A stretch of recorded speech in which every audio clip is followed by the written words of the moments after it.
முக்கிய செய்திகள். மணிப்பூரில் இன்று நடந்த வாக்குப்பதிவின் போது பயங்கர கலவரம். துப்பாக்கிச் சூட்டில் 5 தீவிரவாதிகள் பலி.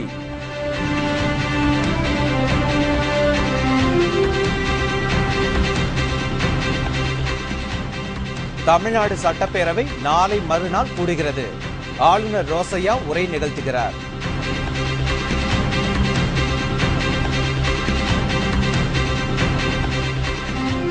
மணல் குவாரி லைசன்ஸ் எடுத்து தருவதாக 1 கோடி ரூபாய் மோசடி. சசிகலாவின் உறவினர் ராவணன் மீது புதிய குற்றச்சாட்டு.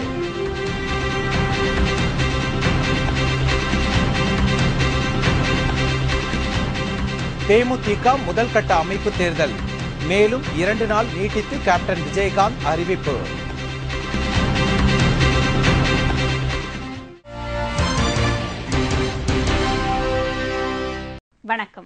வணக்கம். விரிவான செய்திகள். மணிப்பூர் மாநிலத்தில் இன்று வாக்குப்பதிவு நடைபெற்ற போது ஏற்பட்ட கலவரத்தில் 7 பேர் பலியாகி உள்ளனர். மொத்தம் 55% வாக்குகள் பதிவாகியுள்ளதாக தெரியவந்துள்ளது. மணிப்பூர் மாநிலத்தில் உள்ள 60 தொகுதிகளுக்கும் பதற்றமானவை என்பதால் வாக்குப்பதிவு நாளான இன்று 350 கம்பெனி போலீசாரின் பாதுகாப்பு போடப்பட்டிருந்தது. இன்று காலை 7 மணிக்கு தொடங்கிய வாக்குப்பதிவு விறுவிறுப்பாக நடைபெற்றது. மக்கள் ஆர்வத்துடன் வாக்குச்சாவடிகளுக்கு வந்து வரிசையில் நின்று வாக்களித்தனர். இதனிடையே பலத்த பாதுகாப்பிற்கும் மத்தியில் மாலை நேரத்தில் தீவிரவாதிகள் சிலர் குன்பி என்னும் பகுதியில் வாக்குச்சாவடியை கைப்பற்ற முயன்றனர். இதனை தடுக்க பாதுகாப்பு படையினர் நடத்திய துப்பாக்கிச் சூட்டில் 5 தீவிரவாதிகள் பலியானார்கள். மேலும் மாவோயிஸ்ட் தீவிரவாதிகளுடன் நடைபெற்ற மற்றொரு மோதலில் 2 எல்லை பாதுகாப்பு படையினர் உயிரிழந்தனர். வன்முறை சம்பவங்களுடன் முடிவடைந்த மணிப்பூர் மாநில தேர்தலில் மொத்தம் 55% வாக்குகள் பதிவாகியுள்ளதாக தெரிகிறது. மேலும் மேற்கு இம்பால் பகுதியில் 4 வெடிகுண்டுகள் கண்டுபிடிக்கப்பட்டு அவை செயலிழக்கப்பட்டது. இதனால் அங்கு நிகழவிருந்த பயங்கர விபத்து தவிர்க்கப்பட்டுள்ளது. இதனிடையே நாளை மறுநாள் தேர்தல் நடைபெறவுள்ள உத்தரகாண்ட் மற்றும் பஞ்சாப் மாநிலத்திற்கான தேர்தல் ஏற்பாடுகளை தேர்தல் ஆணையம் தீவிரமாக செய்து வருகிறது. தமிழ்நாடு சட்டப்பேரவை நாளை மறுநாள் திங்கட்கிழமை கூடுகிறது. இதில் ஆளுநர் ரோசையா உரையாற்றுகிறார். தமிழகத்தில் ஆட்சி மாற்றம் ஏற்பட்ட பிறகு கடந்த ஜூன் மாதம் சட்டசபை கூட்டம் நடைபெற்றது. இதனைத் தொடர்ந்து பட்ஜெட் கூட்டத்தொடர் ஆகஸ்ட் மாதம் தொடங்கி செப்டம்பர் மாதத்தில் முடிவடைந்தது. பின்னர் முல்லை பெரியாறு அணை விவகாரம் தொடர்பாக டிசம்பர் 15ஆம் தேதி சட்டசபையில் சிறப்பு கூட்டம் நடைபெற்றது. இந்நிலையில் 2012ஆம் ஆண்டுக்கான சட்டசபையின் முதல் கூட்டம் நாளை மறுநாள் காலை 10 மணிக்கு தொடங்குகிறது. இந்த ஆண்டின் முதல் கூட்டம் இது என்பதால் அன்று பேரவையில் முதலாக ஆளுநர் ரோசையா உரையாற்றுகிறார். கடந்த ஆண்டில் அரசு செயல்படுத்திய திட்டங்கள் குறித்தும் மாநிலம் முழுவதும் நடைபெற்று வரும் வளர்ச்சி திட்ட பணிகள் குறித்தும் ஆளுநர் ரோசையா உரையாற்றுவார் என்று தெரிகிறது. ஆளுநர் உரையுடன் அன்றைய கூட்டம் முடிவடைந்துவிடும். இந்த கூட்டத்தொடர் 1 வாரம் நடைபெறும் என்று தெரிகிறது. திருப்பூரைச் சேர்ந்த தொழிலதிபர் ஒருவரிடம் மணல் குவாரி உரிமம் பெற்றுத் தருவதாக கூறி 1 கோடி ரூபாய் மோசடி செய்ததாக சசிகலாவின் உறவினர் ராவணன் மீது சென்னை மாநகர காவல்துறை ஆணையரிடம் புகார் செய்யப்பட்டுள்ளது.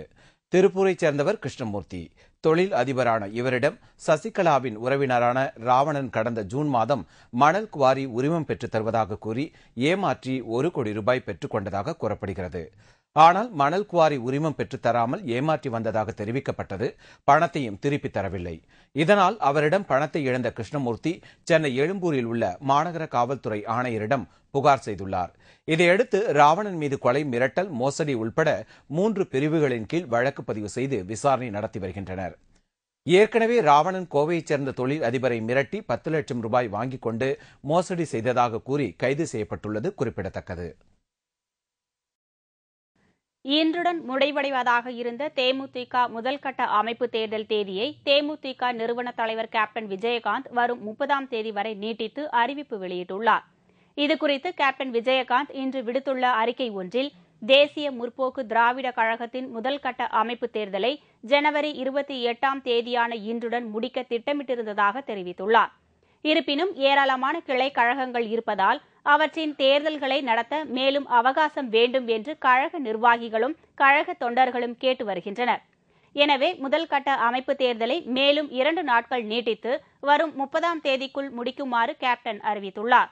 மேலும் அமைப்பு தேர்தல்களை நடத்த பொறுப்பேற்றுள்ள தேர்தல் ஆணையர்களும் அவர்களுக்கு உறுதுணையாக செயல்படும் மாவட்ட கழக செயலாளர்களும் இந்த தேர்தலை வரும் 30ஆம் தேதிக்குள் கட்டாயம் நடத்தி முடிக்க வேண்டும் என்றும் கேப்டன் விஜயகாந்த் கேட்டுக் கொண்டுள்ளார். புதுடில்லியில் நடைபெற்ற தேசிய மாணவர் படையின் சிறப்பு முகாமில் பிரதமர் மன்மோகன் சிங் கலந்து கொண்டார். கடந்த 26ஆம் தேதி குடியரசு தினம் வெகு சிறப்பாக கொண்டாடப்பட்டது. அதனைத் தொடர்ந்து இந்த ஆண்டிற்காக தேசிய மாணவர் படையின் சிறப்பு முகாம் டெல்லியில் நடைபெற்றது. தரைப்படை, விமானப்படை, கப்பல் படை ஆகியவற்றைச் சேர்ந்த தேசிய மாணவர் படையினருக்கான இந்த சிறப்பு முகாமில் பிரதமர் மன்மோகன் சிங் கலந்து கொண்டார். அதைத் தொடர்ந்து நடைபெற்ற மாணவர்களின் அணிவகுப்பு மரியாதையை பிரதமர் மன்மோகன் சிங் ஏற்றுக்கொண்டார்.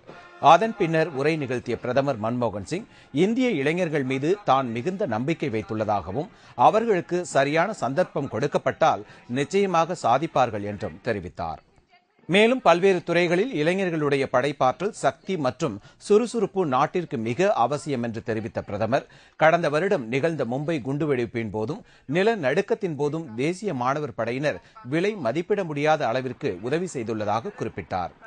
இந்த சிறப்பு முகாமில் இலங்கை, சிங்கப்பூர், நேபாளம், கிர்கிஸ்தான் மற்றும் ரஷ்யா ஆகிய நாடுகளைச் சேர்ந்த தேசிய மாணவர் படையினரும் கலந்து கொண்டனர்.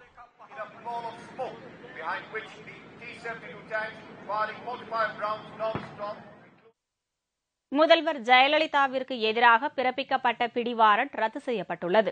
கடந்த 2001ஆம் ஆண்டு நடைபெற்ற சட்டமன்ற தேர்தலில் விதிமுறைகளுக்கு மாறாக 4 தொகுதிகளில் மனு தாக்கல் செய்ததாக ஜெயலலிதா மீது வழக்கு தொடரப்பட்டிருந்தது. அந்த வழக்கில் ஜெயலலிதா ஆஜராக கோரி சம்மன் அனுப்பப்பட்டிருந்தது. அவர் ஆஜராகாததால் ஜெயலலிதாவிற்கு எதிராக பரங்கிப்பேட்டை மாஜிஸ்ட்ரேட் கோமதி சக்தி சொரூபம் பிடிவாரண்ட் பிறப்பித்திருந்தார். இதனிடையே அந்த மாஜிஸ்ட்ரேட்டிற்கு எதிராக புகார் எழுந்ததை அடுத்து அவர் பணியிடை நீக்கம் செய்யப்பட்டார். ஜெயலலிதாவிற்கு எதிராக போடப்பட்ட பிடிவாரண்டை ரத்து செய்ய கோரி கடலூர் அமர்வு நீதிமன்றத்தில் வழக்கு தொடரப்பட்டது. அந்த பிடிவாரண்டை ரத்து செய்து நீதிபதி ஆணை பிறப்பித்துள்ளார். பாட்னாவில் உள்ள ஐஐடி கல்லூரி ஒன்றின் தலைவர் பதவியை முன்னாள் இஸ்ரோ தலைவர் மாதவன் நாயர் ராஜினாமா செய்துள்ளார். இந்திய அறிவியல் ஆராய்ச்சி மையத்தில் மாதவன் நாயர் தலைவராக இருந்தபோது கையெழுத்தான ஆண்ட்ரிக்ஸ் மற்றும் டேவாஸ் நிறுவனத்துடனான ஒப்பந்தத்தில் முறைகேடு நடந்துள்ளதாக எழுந்த புகாரினை தொடர்ந்து மாதவன் நாயர் உட்பட 4 விஞ்ஞானிகளுக்கு அரசு பதவி அளிக்க தடை விதிக்கப்பட்டது. இந்நிலையில் மாதவன் நாயர் இன்று பாட்னா ஐஐடி கல்லூரி தலைவர் பதவியை ராஜினாமா செய்துள்ளார். இதுகுறித்து செய்தியாளர்களை சந்தித்த மாதவன் நாயர், அரசு பதவி தடை குறித்து இதுவரை அரசு ஆணை எதுவும் தனக்கு வழங்கப்படாத நிலையில் தானே முன்வந்து பாட்னா ஐஐடி தலைவர் பதவியில் இருந்து விலகுவதாக தெரிவித்தார்.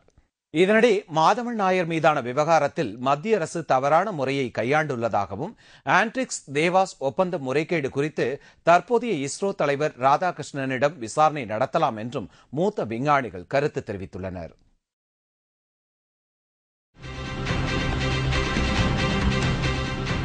கள்ளநோட்டு கும்பலை பிடிக்க புதுச்சேரி போலீசார் ஜார்க்கண்ட் பயணம், மேலும் பலர் சிக்குவார்கள் என தகவல்.